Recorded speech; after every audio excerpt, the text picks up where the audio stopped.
A small island that once sent its people across the world now finds the world arriving at its doorstep. Anti-immigrant protests. Here, standing here on my own, and I was pepper sprayed twice.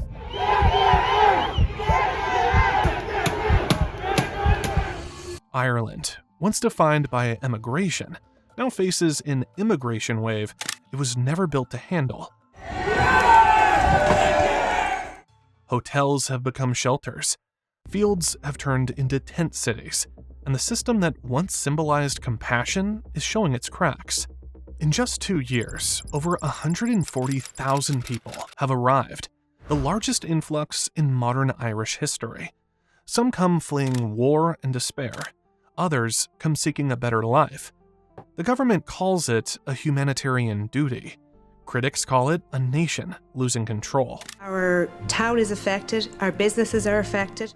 So, how did Ireland, a country that remembers famine, exile, and rejection, become overwhelmed by those seeking refuge within its own borders?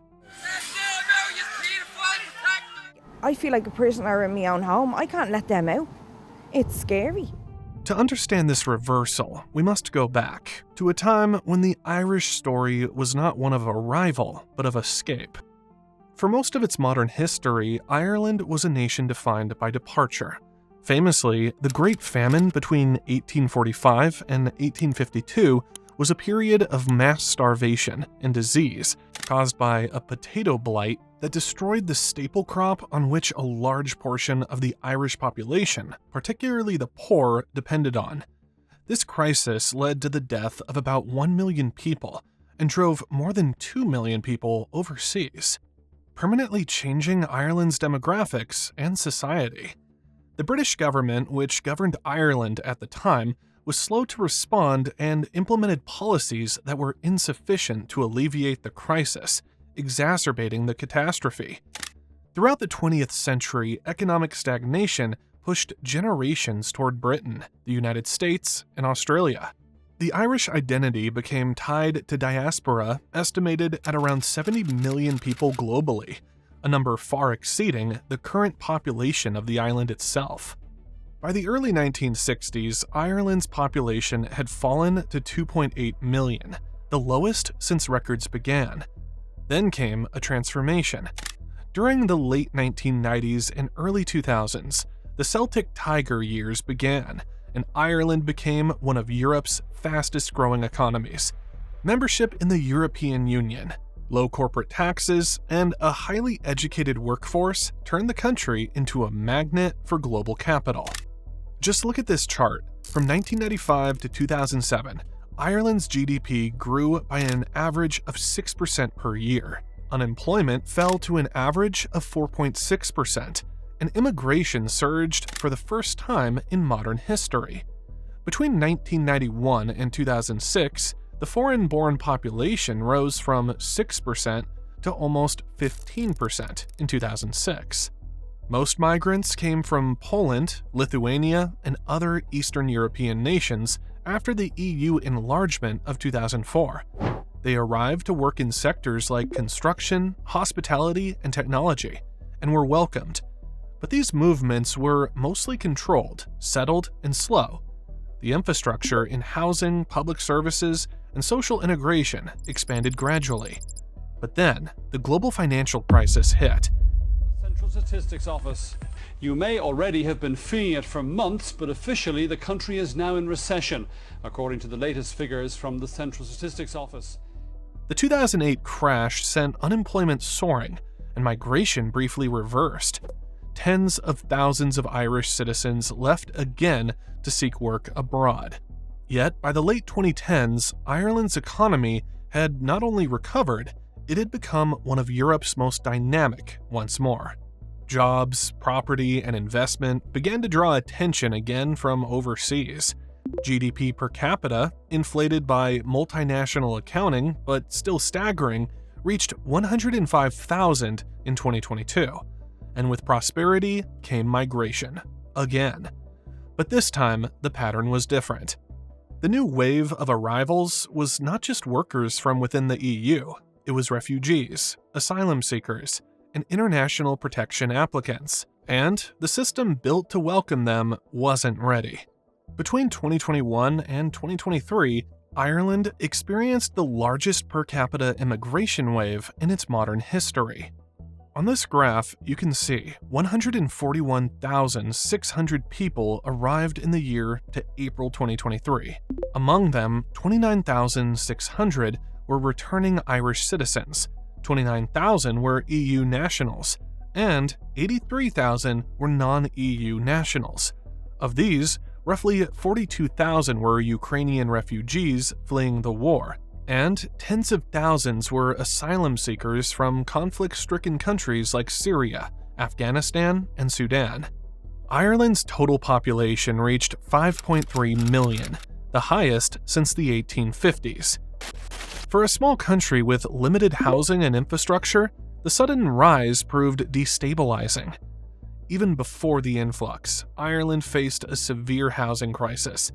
In 2023, only 30,000 new homes were completed, far below the estimated 50,000 needed annually to meet demand. The average monthly rent hit approximately 1,750 euros nationwide, and between 1,800 and 2,300 euros in Dublin, making Ireland one of Europe's most expensive housing markets relative to income.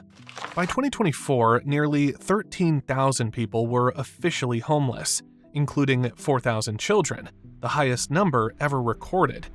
As asylum arrivals surged, the government began using hotels, office blocks, and even tent encampments to accommodate refugees. At one point, over 500 hotels and B&Bs were contracted for migrant housing, straining tourism and local economies. Ireland's public services, already stretched, began to buckle. Class sizes in Dublin suburbs swelled. Hospitals faced record waiting lists. The HSE reported over 670,000 people waiting for hospital or outpatient care in 2024, nearly 1 in 8 citizens. The government has spent 651.713 million euros to accommodate refugees and asylum seekers in 2023, but local councils warned that services were reaching breaking point. The crisis is not just bureaucratic, it is lived in towns and streets. From East Wall to Rosecray and Mullingar, locals feel services are strained by sudden placement of asylum accommodation. Cannot sustain a huge number, that level of foreign people living within the borders of this country, many of which are living off social welfare because they're being attracted here because of the loose welfare laws and immigration laws of the state. Protests in these towns illustrate this. Though often peaceful, some turned violent, signaling the political fragility of the immigration project in Ireland. The government condemned the protests as xenophobic. Protesters countered that their communities were overwhelmed and ignored. In December 2023, polling by Red C found 75% of Irish respondents believed immigration levels were too high. For the first time in modern Irish history, public sentiment toward immigration had turned decisively negative. And yet, the paradox deepens. Ireland's success relies on immigration, economically and demographically, even as social cohesion weakens under its weight. Ireland's immigration dilemma is defined by contradiction. Ireland needs growth, labor, demographic renewal, and in many respects, immigration provides that. But the immigration load is now concentrated in asylum and protection flows, which are unpredictable, legally complex, and institutionally expensive. The state capacity in housing, decision-making, accommodation, integration lags behind the scale of demand. Meanwhile, public tolerance is fraying, especially where local communities feel bypassed or overwhelmed. Another layer of contradiction. In 2025, asylum applications dropped by about 43% in the first half of the year compared to the same period in 2024. Yet, even as arrivals fall, the backlog, accommodation deficits, and political tension remain. This suggests the system is not just reacting to flows, it is stressed by past momentum. The paradox is how to scale a legal, fair, humane reception without drowning in the cost, local opposition, or institutional failure. In response to the pressure, the Irish government insists the crisis is manageable and is now proposing radical reforms. To tackle slow processing, disjointed appeals, the state aims to process asylum applications within 3 months for certain countries, build 14,000 state-owned accommodation beds by 2028 to reduce reliance on commercial providers, and expand biometric screening, stricter border processes, and new reception centers. But critics argue that these reforms carry risks as they may further centralize control, reducing local consultation. Building large state accommodation may replicate the problems of camps. Fast-tracking may undermine procedural fairness or rights protections, and political backlash may deepen, especially in contested towns. Thus, the very solutions proposed may intensify the crisis if mismanaged. Ireland's asylum laws, built on humanitarian ideals, are now being rewritten under pressure. The government has tightened visa-free access for some countries and is introducing deportation reforms for rejected applicants. Yet at the same time, the state faces international obligations under EU and UN refugee frameworks. Across Europe, immigration pressures are reshaping politics. From Italy to Germany, governments are tightening controls. But Ireland stands out, both for its openness and its fragility. Unlike larger economies, it lacks public housing stock, expansive transit systems, or large rural resettlement networks. And with population growth of nearly 8% since 2016, pressure is intensifying faster than anywhere else in Western Europe. And so, the crisis is not just logistical, it is existential. Ireland is being forced to redefine who it is, and who it is for. Ireland's immigration crisis is a test, not only of policy, but of identity. This is a country that remembers hunger, exile, and rejection. It knows what it means to flee and to seek refuge. But memory alone cannot house, feed, or employ thousands. Today, more than 1 in 5 residents in Dublin was born abroad. In schools, over 12% of students speak a language other than English or Irish at home.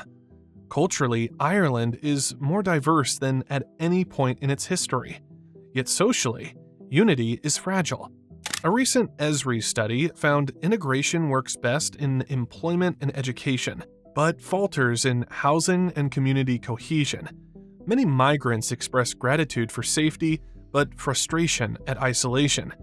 Meanwhile, many Irish citizens feel unheard, their communities transformed without consultation. Immigration will remain essential for Ireland's economy. By 2030, labor shortages are projected in healthcare, construction, and green energy, sectors already dependent on foreign workers. But without infrastructure and planning, those same inflows will deepen the housing and social crises. Ireland is trapped in a cycle.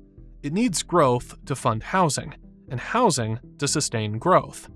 The immigration crisis has become a mirror for Ireland itself. It reflects both its generosity and its fragility, its open heart and its limited capacity. Is the crisis evidence of policy failure, or the inevitable strain of compassion in a finite world? Ireland's trajectory has turned from a land where people left to a land where people arrive in unprecedented numbers. But being a destination is not passive. It demands foresight, capacity, justice, and political will. Ireland stands at a crossroads between idealism and pragmatism, inclusion and preservation. The story of Ireland has always been one of movement, of leaving, returning, and now of hosting. But how long can a nation of 5 million sustain the burdens of a world in motion? And what happens to Ireland and to its identity when compassion outpaces capacity? Will the next 5 years see Ireland emerge as a model of humane reception, or bow under the weight of its own contradictions?